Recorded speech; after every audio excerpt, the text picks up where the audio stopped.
මම ඉස්සෙල්ලම ලිව්වේ ඔබ යන්නම යනවා නම් මට ඉන්න කියන්නට බෑනේ ඉතින්. යලි එන්නම හිතුනොත් නුඹ එන්න එපා මගේ හිත තහනම් කියලා. දැන් අපි කෙනෙකුට කියනවා නම් කෙනෙකුට සාමාන්‍ය කතාවනේ යනවා නම් යන්න හැබැයි ආ එන්න එපා කියලා කියන්නේ. ඒ කියන්නේ ඔබ යන්න එපා කියලානේ අපි කියන්නේ. ව්‍යංග්‍යාර්ථයෙන් අපි කියන්නේ ආයි වැරදිලාවත් නම් එන්න නම් හදන්න එපා. එතකොට එයා යන්නේ නැහැ. මොකද ආයි ගිහිල්ලා එන්න විදිහක් නැහැනේ. ආයි ආවට මම පිළිගන්නේ නැහැ කිව්වම ඉන්න ඕන කෙනෙක් නම් ඉන්නවා. යන්න ඕන කෙනා යනවා. ඉතින් ඒකම කියන්නේ අර හුරතලින් දැවටිලා මගේ ළඟින් දුන් සතුට එපමණද මට පවස. අරවත් මතක් කරලා දෙනනේ ඇස්සේ.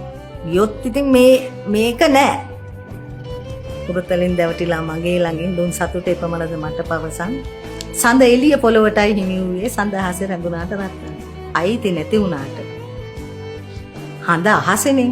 හඳ පොළවටයි තිනේ අහසටයි දෙයක්. හැබැයි හඳේ එළිය ප්‍රයෝජනෙට ගන්න පොළව.